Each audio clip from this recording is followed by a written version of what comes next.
ہم نے بڑی مشکل سے ملک بنایا ہے، اللہ اس کو میری زندگی میں کچھ نہ کرے. ہم تو وہ مشن لے کے چلے تھے یار، ہمیں کیا پتا تھا کہ اپنے گھر میں ہم پہ غداری کا داغ یہاں لگایا جائے گا. ہمارے پشتون کلچر میں ماں سے بڑی گالی جو ہے وہ غداری کی ہے.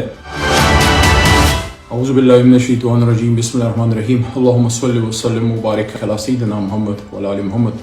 پشتو میں ایک شعر ہے کہ دستار تڑی ہزار دی، دستار سڑی پشمار دی.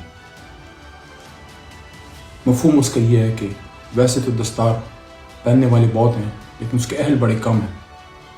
میں نے بھی پہنا ہوا، پتہ نہیں اہل ہوں کہ نہیں، لیکن اپنی قوم نے، اپنے عوام نے میرے سر پہ 2 دفعہ پہنا ہے، اور تیسری دفعہ میرے لیڈر عمران خان صاحب کو میرے حلقے سے، مردان سے 3 دفعہ میرے حلقے کے عوام نے یہ دستار عمران خان اور میرے سر پہ اور ہماری تحریک انصاف کے سر پہ رکھی. میں ان کا مرتے دم تک احسان مند رہوں گا، مردان کا، خیبر پختونخوا کا، پشاور کا، پورے پاکستان کا. لیکن جن نے مجھے ووٹ دیا ہے میں ان کا احسان نہیں اتار سکتا، کیونکہ یہ بہت بڑی عزت، آپ کی پگڑی آپ نے میرے سر پہ رکھی، میرے لیڈر عمران خان کے سر پہ رکھی. دستار ہمارے ملک میں ہمیشہ عزت اور تکریم کے لیے یوز ہوا. جہاد میں حضور نبی کریم صلی اللہ علیہ وسلم اور صحابہ کرام نے دستار باندھی، ٹیپو سلطان نے بھی دستار باندھی تھی. اور آج بھی جو وردی میں یا بغیر وردی کے مجاہد نکلتے ہیں، چاہے فوج میں ہو یا عام کپڑوں میں، دستار باندھے نکلتے ہیں پاکستان کے لیے، اسلام کے لیے. آج میں نے مناسب سمجھا کہ وہ دستار پہن کے کچھ باتیں آپ کے سامنے کروں جو مجھے میری قوم نے پہنائی 2013 میں، پھر 2018 میں، پھر 2022 میں. ہمارے ایک پشتو کے مشہور شاعر ہیں خوشحال خان خٹک بابا، اور وہ بھی اپنے وقت میں ظلم و جبر کے خلاف کھڑے رہے.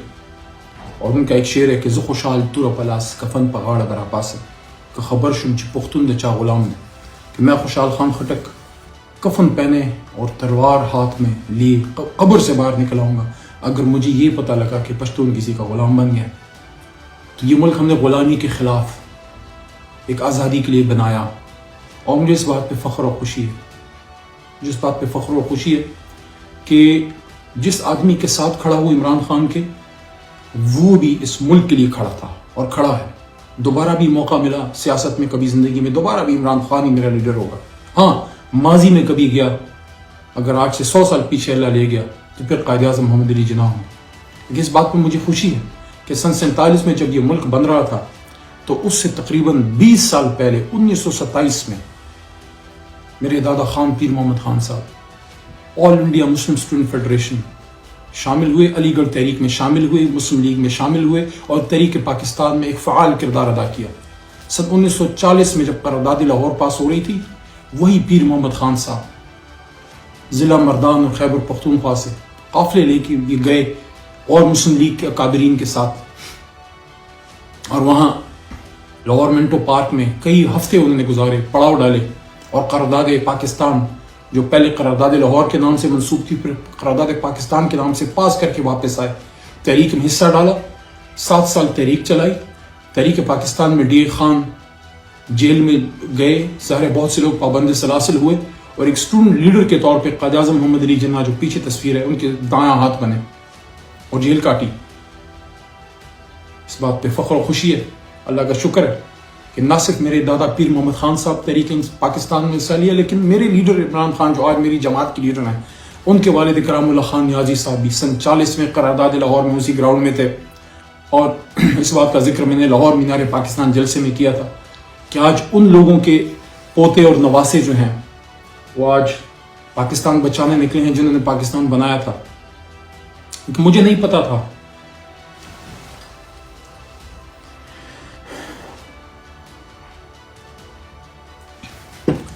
پتا تھا کہ خیبر پختونخوا کے بلند پہاڑوں سے نکلنے والا ایک نوجوان علی محمد، میرے جیسے بہت سے نوجوان ہمارے ساتھ شامل ہوئے عمران خان صاحب کے ساتھ 2013 میں، جب انہی پہاڑوں سے، میرا حلقہ مالاکنڈ کے پہاڑوں کے دامن میں ہے. ایک طرف بنیر کی پہاڑیاں ہیں، اس طرف مالاکنڈ کی ہیں، اس طرف بنیر کی ہیں، اس طرف بابو دوشمزو کی پہاڑیاں ہیں، سوابی کا علاقہ ہے، اس طرف مومند ڈسٹرکٹ ہے، بیچ میں 4 سدے کی نہریں ہیں، 4 سدے کے دریا ہیں، زرخیز علاقہ ہے، بلند و بڑا پہاڑ، اور جری اور غیور قوم اور اس طرف سامنے پھر پشاور ویلی کے وسیع و عریض میدان ہے.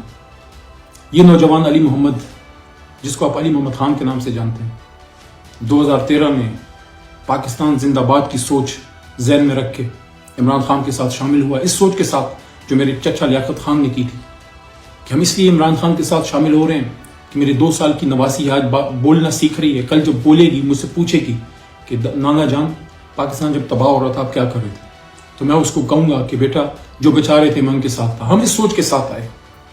خیبر پختونخوا کے ان پہاڑوں سے میں اسلام آباد، اس وقت میں دارالخلافے میں بیٹھا ہوں، اس اسلام آباد میں اس سوچ کے ساتھ آیا تھا کہ وہ جو پہاڑوں میں پاکستان زندہ باد کا نعرہ ہم لگاتے ہیں وہ نعرہ اب اسلام آباد کے ایوانوں میں گونجے گا. اور وہ گونجا. علی محمد کے منہ سے وہ آواز نکلی، اللہ نے نکالی، میرے جیسے اور ساتھیوں کے منہ سے نہیں نکلی. پاکستان زندہ باد ہم نے کہا، مرتے دم تک وہ کہتے رہیں گے، مرتے دم تک پاکستان زندہ باد. ہماری قبر سے بھی آواز آئے گی. لیکن مجھے نہیں پتا تھا کہ خیبر پختونخوا سے آنے والا یہ شخص، یہ نوجوان جو آنکھوں میں پاکستان زندہ باد کے خواب سجائے رکھتا تھا، اس کو اسی اسلام آباد سے ایک دن پکڑ کے اور اپنے گھر مردان میں بیچ کے اس پہ غداری کا پرچہ کٹے گا. اور وہی غیور عوام جنہوں نے اس کو غیرت کے نام پہ پاکستان کے لیے عمران خان کی جھولی میں پھینکا تھا کہ جاؤ عمران خان اس کو لے جاؤ، یہ بھی تمہارے ساتھ ہوا. اپنے ہی مردان میں مجھے نہیں پتا تھا کہ 780A جو دہشت گردی کا پرچہ ہے، army act 5912، section 7 secret act 120B اور پتہ نہیں کون کون سے پرچے مجھ پہ کٹے. اپنی عدالت مردان میں جو ریاست کی عدالت ہے وہاں سے پرچہ ختم ہونے کے بعد عدالت سے سرٹیفکیٹ لینا پڑا کہ میں محب وطن ہوں. یہ ان لوگوں کے نواسے کو اور پوتے کو یہ سرٹیفکیٹ لینا پڑا جو قائد کے ساتھی تھے. کیا پیر محمد خان، میرے دادا خان پیر محمد خان، قبر میں پتہ نہیں وہ کیا سوچتے ہوں گے کہ آج پاکستان تو ہم بنا کے دے گئے اس قوم کو، اور ہمارے پوتے ان حالات میں جب ہم پہ دہشت گردی کے حملے ہوئے، سوات میں جو کچھ ہوا، میرے اپنے مردان میں جس بینچ پہ میں بیٹھ کے وکالت کرتا تھا، میرے استاد محترم عبداللہ جان ثانی صاحب جو بہت بڑے اسٹالورٹ تھے، خیبر پختونخوا کا بہت بڑا وکیل تھا، وہ بھٹو صاحب کے ساتھی بھی تھے ایک زمانے میں. ان کے بیٹے الیاس ثانی، میرے استاد کی فوتگی کے بعد ان کی سیٹ میں نے چلائی. 16-17 مہینے اس سیٹ پہ میں بیٹھا.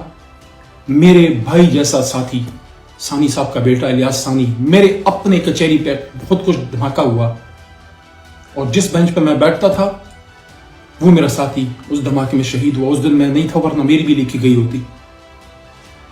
ایسے ہم نے دہشت گردی سہی. میرے اپنے گھر، میرے علاقے میں 45 جنازے آئے. 2013 میں جب کچھ دھماکہ ہوا، پتہ نہیں کتنے لوگ شہید ہوئے ہمارے علاقے میں، سوات میں، بونیر میں، چارسدہ میں، مردان میں، پشاور میں، مومند میں، خیبر میں، اور آج بھی ہو رہے ہیں وزیرستان، نارتھ ساؤتھ وزیرستان، باجوڑ میں. ان حالات میں وہاں سے ایک نوجوان اپنے باپ اور اپنے دادا کا مشن لے کے جاتا ہے. کیونکہ مجھے یاد ہے 1995 میں جب میرے دادا پیر محمد صاحب فوت ہو رہے تھے، مجھے انہوں نے یہ کہا کہ علی محمد ہم نے بڑی مشکل سے ملک بنایا ہے، اللہ اس کو میری زندگی میں کچھ نہ کرے. ہم تو وہ مشن لے کے چلے تھے یار، ہمیں کیا پتا تھا کہ اپنے گھر میں ہم پہ غداری کا داغ یہاں لگایا جائے گا. آپ کا مجھے نہیں پتا، لیکن اپنا مجھے پتا ہے. ہمارے پشتون کلچر میں ماں سے بڑی گالی جو ہے وہ غداری کی ہے. ہمارے خون میں غداری نہیں ہے. ملک بنانے والے ہیں، بچانے والے بھی ہیں. صرف پیر محمد صاحب کی کہانی نہیں ہے، ان کے باپ خان شاہ نظر خان، جا کے ریکارڈ چیک کریں. حاجی صاحب تورنگزئی جب فرنگی کے خلاف جہاد کر رہے تھے، دادا نے تو قلم کے ذریعے اور سیاسی جہاد کیا، پر دادا نے بندوق کے ساتھ جہاد کیا. حاجی صاحب تورنگزئی ہمارے گھوڑوں پہ بیٹھ کے ملکنڈ پاس کراس کیا. ہمارے خلاف انگریز کی دربار میں سی ڈی ہوئی، ہمارے خلاف سیکرٹ رپورٹ گئی کہ یہ تحریک آزادی میں حصہ ڈال رہے ہیں. ان کے سنتری ہمارے استبل میں آئے اور چیک کیا تو ہمارے گھوڑے وہاں موجود تھے. راتوں رات حاجی صاحب تورنگزئی جب جہاد پہ نکلے، جب انہوں نے مالکنڈ کراس پاس کیا تو راتوں رات گھوڑے واپس بھیجے تاکہ ہمارے خلاف اگر کوئی سی ڈی ہو تو رپورٹ غلط ثابت ہو. ماں کی طرف کے جو پرنانا تھے وہ رنجیت سنگھ کے خلاف جہاد میں شہید ہوئے. میری ماں مجھے بتاتی ہیں کہ 1 سال انہوں نے حفاظ کرام بٹھائے رکھے گھر میں. سوابی ایریا سے میری نانکا ہے، میرے پرنانا 1 سال حفاظ کرام بٹھائے رکھے اس مقصد کے لیے کہ یا اللہ مجھے اللہ شہادت دے دے اسلام کے لیے. تو نانا کی طرف سے سکھوں کے خلاف، پر دادا کے ساتھ فرنگی کے خلاف، دادا انگریز کے خلاف قائد اعظم کے ساتھ، اور ہم عمران خان صاحب کے ساتھ پاکستان بچانے کے لیے. ہم سب کچھ ہو سکتے ہیں، غدار نہیں ہیں، نہ میں نہ عمران خان نہ میرے ساتھی. غلطیاں ہو سکتی ہیں کسی سے بھی، لیکن مجھے یہ نہیں پتا تھا کہ اپنے علاقے میں ان الزامات کے ساتھ ہمیں جو ہے وہ آنا پڑے گا. اور کبھی ہم نے پشتون کی سیاست نہیں کی، کبھی لسانیت کی سیاست نہیں کی. ہم نے ہمیشہ اسلام آباد میں آ کے پاکستان زندہ باد کہا ہے، اور اسی لیے پنجاب نے مجھے اون کیا. پنجاب سے مجھے پیار ملا ہے، سندھ سے پیار ملا ہے، کراچی سے پیار ملا ہے، کشمیر کی پہاڑیوں میں ہم گئے ہیں، کشمیر سے ہمیں محبت ملی ہے، گلگت بلتستان سے محبت ملی ہے، ہمیں پورے پاکستان اور اوورسیز سے محبت ملی ہے. چاہے میں ہوں، چاہے عمران خان ہوں، چاہے عمران خان کے بہت سے ساتھی، ہمارے جتنے پارلیمنٹرینز آج جو پارٹی میں ہیں، جو نہیں، جن حالات میں کو جانا پڑا وہ بھی آپ کے سامنے. لیکن ایک درد ہے اس سینے میں کہ ہم تو پاکستان زندہ باد کے لیے نکلے تھے. پہلے تحقیقات تو کرتے، معلومات تو کرتے. میں یہ نہیں کہتا جس نے نقصان کیا ہے ریاست کا، جس نے بھی کیا ہے، چاہے علی ہے، جو بھی ہے، اس کو سزا ملنی چاہیے. ہاں، ریاست اگر محبت کا معاملہ کرے، ریاست اگر جو ہے درگزر کا معاملہ کرے، ماں درگزر بھی کرتی ہے، ہونا چاہیے. لیکن پہلے تحقیق تو کرو، چیک تو کرو. دہشت گردی کا اور ملک سے غداری کے پرچے ان پہ کاٹ رہے ہو جن کے خون میں جو ہے پاکستان سے محبت گوند کے ہماری ماں نے ہماری کانوں میں لوریاں جو ہیں وہ اللہ اکبر کی دی ہیں، پاکستان زندہ باد کی دی ہیں. انشاءاللہ جب تک زندہ ہیں پاکستان زندہ باد کہتے رہیں گے. جیل میں بھی کہا، جیل کے باہر بھی کہا، اپنی ہی مٹی، اپنے ہی مردان میں عید الاضحیٰ جب کرپشن کے چارجز پہ اور دہشت گردی اور پتہ نہیں کون کون سی جو میں نے آپ کو گنوایا اس پہ اندر رکھا گیا، عدالت کے حکم سے نکلے اللہ کی طرف سے. جب تک زندہ ہیں اسلام کی، پاکستان کی، فلسطین کی، کشمیر کی، حرمت رسول صلی اللہ علیہ وسلم کی جنگ ہم لڑتے رہیں گے. پاک فوج کو پاکستان کی، اسلام کی فوج سمجھتے ہیں، قربانی ہے ہماری، اس میں بھی خاندان کی طرف سے. جب ایسٹ پاکستان ہو رہا تھا، میرے ماموں میجر محمد علی صاحب جسور میں لڑ رہے تھے، پرزنر آف وار بنے. باپ کی بڑی محبت تھی ان سے، ان کی جدائی میں باپ ان کے فوت ہو گئے. شیر بہادر خان میرے نانا کا نام. جب واگا بارڈر پہ واپس آئے، میجر محمد علی صاحب نے پوچھا میرے ماموں خالد خان سے کہ وعدہ تھا، وہ کہتے تھے باپ کو وہ نہیں ہے. ان کی گاڑی پرانی کالی مرسڈیز ہوتی تھی، ان کی گاڑی ان کو بھیجی گئی پک کرنے واگا بارڈر سے. پوچھا والد کدھر ہیں؟ ان کو بتایا کہ آپ کے آنے کا انتظام کر رہے ہیں، مہمان بہت ہیں، آ نہیں سکے، گاؤں میں ہیں. انہوں نے نہیں بتایا کہ ان کے والد شیر بہادر خان کدھر ہے.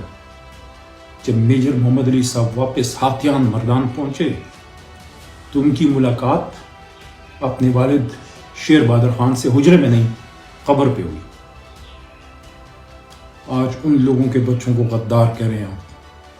اس سے پاکستان آگے نہیں جائے گا. آئیں ذرا پاکستان کا سوچیں، آئیں پاکستان زندہ باد پہ سب اکٹھے ہوں. عمران خان جیسے لوگ غدار نہیں ہیں، نہ ہم جیسے لوگ. ہم پاکستان کو بچانے بنانے والے ہیں، اور آپ لوگ بھی بے شمار ایسے ہیں پاکستان کے لیے قربانیاں دیتے ہیں، چاہے سیاسی ہیں، غیر سیاسی ہیں، سرکاری ہیں، غیر سرکاری ہیں، عام آدمی ہیں. ہم سب پاکستانی محب وطن. اس وقت ملک کو چیلنجز کا سامنا ہے، اس وقت ملک کو بہت زیادہ دہشت گردی کا سامنا ہے، اس طرح کی مشکلات کا سامنا ہے. ہم نے تو مشکل حالات میں پڑھا. ہماری طرف تو پڑھائی کا مسئلہ بڑا خراب ہوتا ہے. وہ تو 100 سال پہلے بھی شکر ہے ہمارے دادا کو بھیجا گیا علی گڑھ. الحمدللہ ہمارے والدین نے ہمیں ہاتھ میں بندوق نہیں دی، ہمیں ہاتھ میں قلم دیا تھا. خدا را ہمیں ہاتھ میں بندوق نہ تھمائیں، ہم قلم پکڑ چکے ہیں.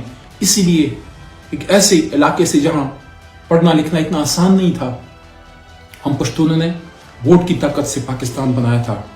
الحمدللہ سندھ کی اسمبلی نے پھر ووٹ ڈالا، بلوچستان کے شاہی جرگے نے، اور وہاں کے خانوں، نوابوں اور وہاں کے عام بلوچوں نے، سب نے جناح صاحب کا ساتھ دیا. بلوچستان کی بات کر رہا ہوں. اور پنجاب جو ہے وہ پاکستان کا دل ہے. تو پھر ہماری دشمنی کس سے ہے؟ کس سے ہے؟